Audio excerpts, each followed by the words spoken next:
আজকের এই ইফতার মাহফিলে উপস্থিত আছেন আখাউড়া পৌর বিএনপির সম্মানিত সভাপতি সেলিম ভুইয়া, উপস্থিত সম্মানিত সাংবাদিক ভাইয়েরা, আসসালামু আলাইকুম। আমি মোহাম্মদ জয়নাল আবেদিন আব্দুল, আখাউড়া উপজেলা বিএনপির সভাপতি। আপনারা আমাকে ব্যক্তিগতভাবে চিনেন, জানেন।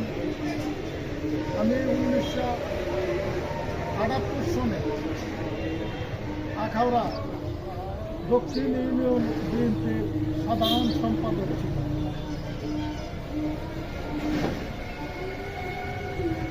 আমার জাগদল থেকে আমি জাগদল থেকে বিএনপি করি। আমার সাথে আসলে এখন জাগদলের বা পুরান বিএনপি বলতে হয়তো এক দুজন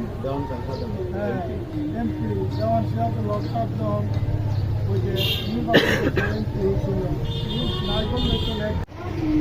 আজকের এই উত্তম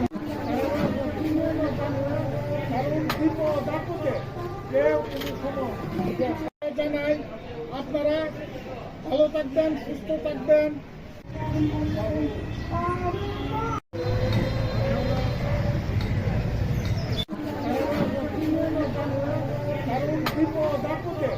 কেউ কোনো সময় সারা হবে আমরা পারি না পারি যেগুলো বিপদ আপদ লাগবে আমরা ন্যায় সত্য সততার পক্ষে কাজ করি। তো আখাউড়াকে যেহেতু এটা সীমান্তবর্তী একটা পৌরসভা এবং খুব ছোট হলো অনেক গুরুত্বপূর্ণ, সেই ক্ষেত্রে আপনার কী ধরনের পরিকল্পনা রয়েছে আখাউড়াকে সাজানো? এটা মানুষের মনের একটা পরিকল্পনা থাকে না, খুব সংক্ষিপ্তভাবে পরিকল্পনা কী আছে আখাউড়া? দেখুন, যে প্রশ্নটা করছেন আখাউড়াকে নিয়ে আমাদের একটা ছোট্ট অভিযোগ আছে। এটা নিতে সবচেয়ে বড় জিনিস হলো যে জিনিসটা আমরা লক্ষ্য করছি, একটা যানজটের সময়। এখানে আসলে এখানে পৌরসভার নিজস্ব কোনো জায়গা বা এরকমের কোনো কিছু নাই যে কোনো কিছু একটা করে সাইরা যানজটটারে এই যে একটা টেম্পো স্ট্যান্ড, সিএনজি স্ট্যান্ড যেগুলো যদি স্থানান্তরিত করা যেত তাইলে এই জিনিসটা অনেকটা লাঘব হতো। এরপরেও সুপরিকল্পিতভাবে আমি মনে করি যদি একটা কাজ করা যায় যে কোনো জায়গাতে, এই যে বিশেষ করে সিনেমা হল থেকে এই যে আপনার স্টেশন পর্যন্ত যে যানজটটা, এই যানজটটাকে যদি একটা জায়গা যে কোনোভাবে জোগাড় করে যদি আমরা বিশেষ করে যদি সিনেমা হল থেকে পূর্ব দিকে অথবা এই যে দক্ষিণ দিকে আছে, উত্তর দিকে আছে, যদি স্থানান্তরিত করা যায় তাহলে মনে করি অনেকটাই এটা লাভ করা যাবে। আর আমরা সীমান্ত এলাকায় বাস করি,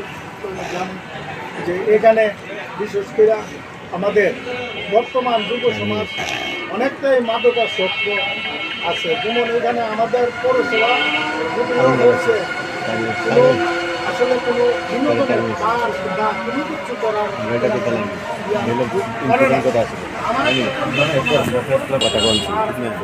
শিশু বিনোদনের জন্য যতগুলো জিনিস যদি করতে পারি তাইলে আমি মনে করি এই মাদকের ক্ষেত্রে অন্তত যুব সমাজকে মানে ফিরায় প্রয়াস আমাদের দায়িত্ব পালন করছি। তবে আল্লাহ রহমত ইনশাআল্লাহর দোয়া আমার সামনে পিছে দাঁড়ায়া কোনো লোকে এই কথা বলতে পারবে না যে আমি পরিষদ থেকে একটা পয়সা নিয়ে আমার উদরে ঢুকাইছি, পকেটে ঢুকাইছি, বা কোনো লোকের ধ্যান দরবার সালিশ করতে গিয়ে কারোর কাছ থেকে 10টা টাকা নিছি, এক কাপ চা আইছি, যতটুকু পারছি পকেটের পয়সা খরচ করে আমি ইনশাআল্লাহ এই কাজ করার জন্য চেষ্টা করছি। তো আমি এরপরে পরবর্তী যে জিনিসটা হচ্ছে যে বিশেষ করে আখাউড়া পৌরসভার যে সর্বস্তরের জনগণ সবাইরে আমি সালাম জানাই, আসসালামু আলাইকুম। আর হিন্দু ভাইদেরকে আমি আদাব জানাই। আমাদের এই মাহে রমজান সমাগত কয়েকদিন পরই আমাদের ঈদুল ফিতর আসতেছে। আমি সবার ঈদুল ফিতরের শুভেচ্ছা জানাই। আপনারা ভালো থাকবেন, সুস্থ থাকবেন, আমার জন্য দোয়া করবেন। আমি যদি চলার পথে জানা সত্ত্বেও এরকমের কোনো কাজ করি না, কথাবার্তা বলতে চলাফেরা করতে গেলে ভুল ভ্রান্তির ঊর্ধ্বে আমরা কেউই না। যদি এই রকমের কোনো কাজ করে থাকে আল্লাহর হস্তে ক্ষমা সুন্দর দৃষ্টিতে দেখবেন। যদি কেউ মনে কোনো কষ্ট পেয়ে থাকে তাইলে আল্লাহর হস্তে আমরা মাফ করে দিবে।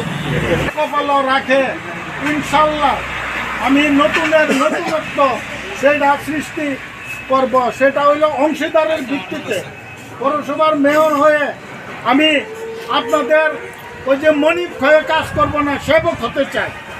তো কাজেই আপনারা আমার জন্য দোয়া করবেন যেন আমি আল্লাহর রহমত আপনাদের সবার কাছে কাছে যেতে পারি, কথা বলতে পারি, শরীরটা যেন আল্লাহ আমারা সুস্থ রাখে। এই আশাবাদ ব্যক্ত করে আমি আমার সংক্ষিপ্ত বক্তব্য শেষ করছি। আসসালামু আলাইকুম।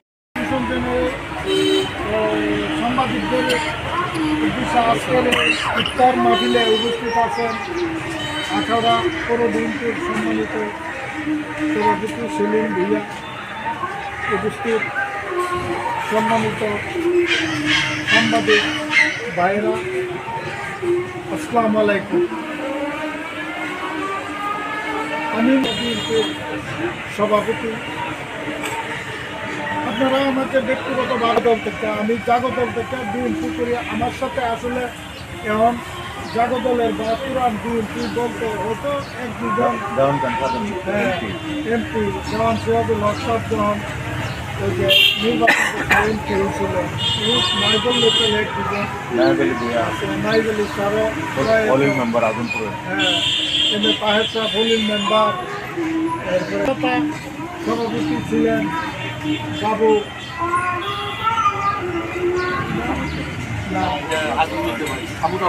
আহমদাবাদের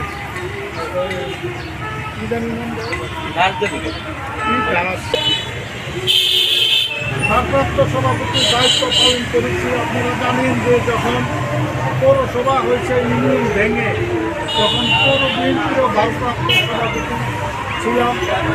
এরপরে আমি আপনার উপজেলা বিএনপির যুগ্ম সাধারণ সম্পাদকের দায়িত্ব পালন করেছি। এরপরে আখাউড়া উপজেলা বিএনপির সহসভাপতি আমি সর্বপ্রথম আহ্বায়ক হয়েছি এবং একটা প্রত্যক্ষ ভোটের মাধ্যমে, সম্মেলনের মাধ্যমে সভাপতি নির্বাচিত হয়েছে।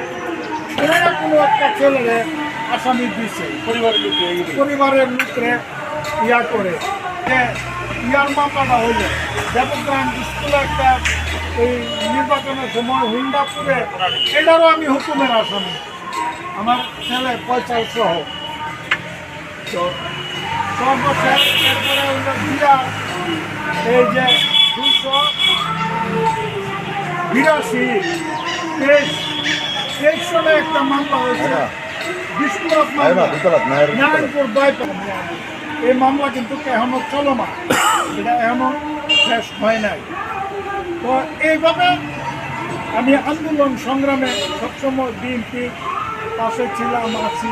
আপনারা জানেন যে আমি বিগত সময়ে আওয়ামী লীগ অর্থাৎ সময় 3টা মেয়র নির্বাচন করেছি। তখন কিন্তু বিএনপি করে এই কথাটা কেউ মুখে বলে নাই ভয়ে।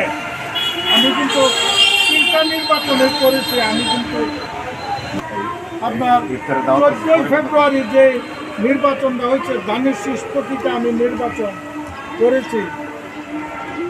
এবার কোনো সুযোগ নাই, আপনারা আমার থেকেও ভালো জানেন হুকুমাতি বিষয়। তো এই হিসাবে আমি এবছর আল্লাহর রহমত নির্বাচন পৌরসভার হবে।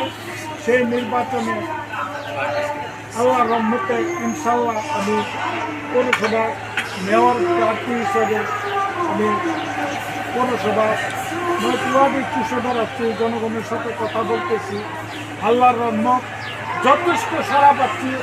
আশা করি যে আল্লাহর রহমত আপনাদের সহযোগিতা দোয়া থাকলে আশা করি যে একটা ভালো কিছু হবে, এটা আমার একটা মনের বিশ্বাস। কারণ একটা জিনিসই মানুষ বলে যে বাবারে এই লোকটা নির্বাচন করতে করতে বুড়ো হয়ে গেছে, এই লোকের লোকের নির্বাচন করুন লোক আছে। আজকে অনেক নতুন লোক দেখি দাপদে কেউ কোনো সময় যে সারাও দেয় না। আমরা পারি না পারি যে কোনো সমস্যার বিপদ আপদ লাগলে আমরা ন্যায়ের পক্ষে সততার পক্ষে আমরা কাজ করি, কাজ করার চেষ্টা করি। কোনোটা শেষ করতে পারি হয়তো ওটা পারবই না, তবে চেষ্টার কোনো ত্রুটি নেই।